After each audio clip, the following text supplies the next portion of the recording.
तो दोस्तों, आप सबका स्वागत है इस प्यार भरे सफर में, जहां हम बात करेंगे कि कैसे आप एक अनाड़ी से एक मदारी बन सकते हो।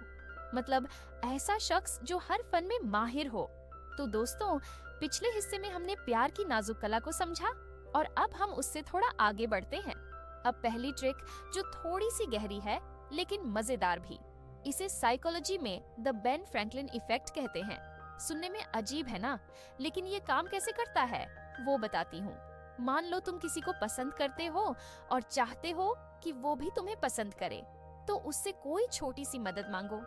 जब वो तुम्हारी मदद करेगी तो उसके दिमाग में अपने आप ये एहसास बैठेगा कि वो तुम्हें पसंद करती है।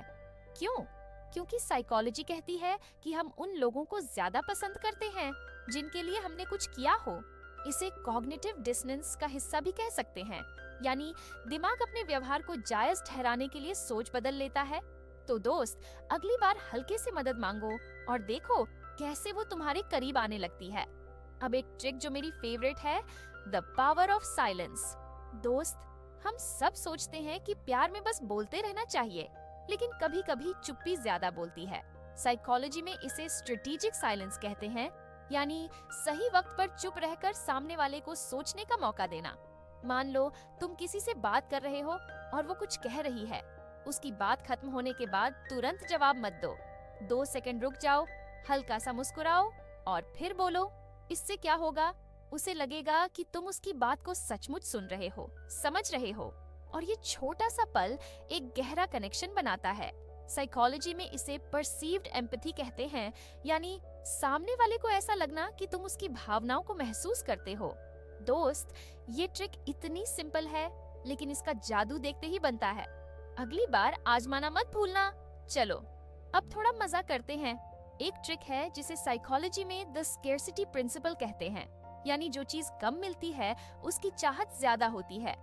इसे प्यार में कैसे यूज करोगे? बहुत आसान है। तुम हर वक्त उपलब्ध मत रहो। मान लो तुम किसी से चैट कर रहे हो और बात अच्छी चल रही है। अचानक कहो, अरे मुझे अभी थोड़ा काम निपटाना है, बाद में बात करते हैं। और फिर थोड़ी देर बाद वापस आओ, वो भी एक प्यारी बात के साथ, जैसे हाय, बस तुम्हारी बात याद आ रही थी। इससे क्या होगा? उसे तुम्हारी कमी खलेगी और वो तुम्हें ज्यादा वैल्यू देगी। साइकोलॉजी कहती है कि इंसान उस चीज को ज्यादा चाहता है जो आसानी से नहीं मिलती। लेकिन हाँ, इसे ज्यादा मत खींचना, वरना वो सोचेगी कि तुम्हें परवाह ही नहीं है। सही बैलेंस बनाओ और देखो कैसे वो तुम्हारे पीछे भागने लगती है। अब एक ऐसी ट्रिक जो थोड़ी सी भावनात्मक है लेकिन बहुत पावरफुल। इसे साइकोलॉजी में मिररिंग इमोशंस कहते हैं, यानी सामने वाले की भावनाओं को हल्का सा कॉपी करना। इससे उसे लगेगा कि तुम उसके साथ जुड़े हुए हो, उसके एहसास को समझते हो। साइकोलॉजी में इसे इमोशनल सिंक्रोनाइजेशन कहते हैं, यानी भावनाओं का तालमेल। दोस्त, ये ट्रिक तब कमाल करती है जब तुम किसी को सचमुच करीब लाना चाहते हो। मेरी एक सहेली थी जिसे एक लड़के ने ऐसे ही समझा। बस वो पल उनके बीच एक अनकहा रिश्ता बना गया। अब नेक्स्ट ट्रिक जो थोड़ा साहस मांगती है, इसे साइकोलॉजी में द ज़िगार्निक इफेक्ट कहते हैं, यानी अधूरी चीजें दिमाग में ज्यादा रहती हैं। इसका इस्तेमाल कैसे करोगे? मान लो तुम किसी से बात कर रहे हो और बात बहुत अच्छी चल रही है। बीच में एक कहानी शुरू करो और फिर रुक जाओ। कहो, बाद में बताऊंगा, अभी थोड़ा बिजी हूँ। अब वो सोचेगी, अरे ये क्या हुआ होगा, और उसका दिमाग तुम्हारे पास बार बार लौटेगा। साइकोलॉजी कहती है कि इंसान अधूरी बातों को पूरा करने के लिए बेचैन रहता है। तो दोस्त, इस ट्रिक से तुम उसके ख्यालों में छा जाओगे और वो खुद तुमसे बात आगे बढ़ाने की कोशिश करेगी। लेकिन हाँ, इसे मजे के लिए करो, किसी को परेशान करने के लिए नहीं।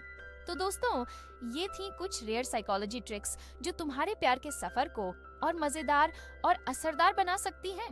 प्राइमिंग से माहौल बनाओ, बेन फ्रैंकलिन इफेक्ट से करीब लाओ, साइलेंस से गहराई दो, स्केर्सिटी से चाहत बढ़ाओ, मिररिंग से भावनाएं जोड़ो और ज़ाइगर्निक से उत्सुकता जगाओ। ये सब इतना आसान है कि तुम आज से ही शुरू कर सकते हो। मैं तुम्हारे साथ हूँ हर कदम पर। अब बात करते हैं रोमांटिक इरादों को जाहिर करने की। दोस्त, ये ऐसा है जैसे कोई नाजुक फूल खिल रहा हो। इसे जोर से छुओगे तो मुरझा जाएगा, लेकिन प्यार से देखभाल करोगे तो महक उठेगा। साइकोलॉजी में इसे एक्सप्रेसिंग रोमांटिक इंटेंशंस कहते हैं, यानी अपने दिल की बात को इस तरह से सामने लाना कि वो खूबसूरत लगे, न कि जल्दबाजी में भारी पड़ जाए। और हाँ, ये ताकत का खेल नहीं है। तुम्हें लगता है कि बस जोर जबरदस्ती से कुछ हो जाएगा? नहीं दोस्त, प्यार में ताकत नहीं, टाइमिंग काम करती है। इसे धीरे धीरे हल्के हल्के आगे बढ़ाना है ताकि सामने वाला भी उस एहसास को महसूस करे और उसमें खो जाए। कभी उसका नाम लेकर बात करो, जैसे अरे सुनो ना प्रिया, तुम्हारे साथ बात करके सच में मजा आता है। साइकोलॉजी में इसे ईगो वैलिडेशन कहते हैं। जब तुम किसी का नाम लेते हो तो उसे लगता है कि वो खास है और ये एहसास उसे तुम्हारी ओर खींचता है। दोस्त, ये छोटी छोटी चीजें हैं, लेकिन इनसे एक्साइटमेंट की ऐसी लहर उठती है कि पूछो मत। अब नेक्स्ट बात, हल्की फुल्की फ्लर्टिंग। दोस्त, फ्लर्टिंग कोई भारी भरकम चीज नहीं है। इसे साइकोलॉजी में सटल फ्लर्टिंग कहते हैं, यानी ऐसा खिलंदरापन जो नजर आए लेकिन ज्यादा न लगे। जैसे तुम कह सकते हो, तुम्हारी मुस्कान तो ऐसी है कि दिन बना देती है। ये सुनकर वो हंसेगी, शायद थोड़ा शर्माएगी और बस खेल शुरू। लेकिन ध्यान रखो, ये सब अच्छे इरादों के साथ करना है। अगर तुम्हारे मन में सिर्फ गलत सोच है तो वो चेहरा देखते ही समझ जाएगी और फिर तो भूल जाओ कि कुछ हो पाएगा। तो फ्लर्टिंग करो, मजे लो, लेकिन दिल से दिल तक की बात हो, न कि सिर्फ दिखावे की। अब थोड़ा और आगे बढ़ते हैं। किसी को अपनी ओर खींचने के लिए उसकी पसंद को समझना जरूरी है। साइकोलॉजी में इसे मिररिंग कहते हैं, यानी सामने वाले के तरीके को थोड़ा अपने में ढालना। जैसे वो धीरे बोलती है तो तुम भी थोड़ा नरम स्वर में बात करो। इससे उसे लगेगा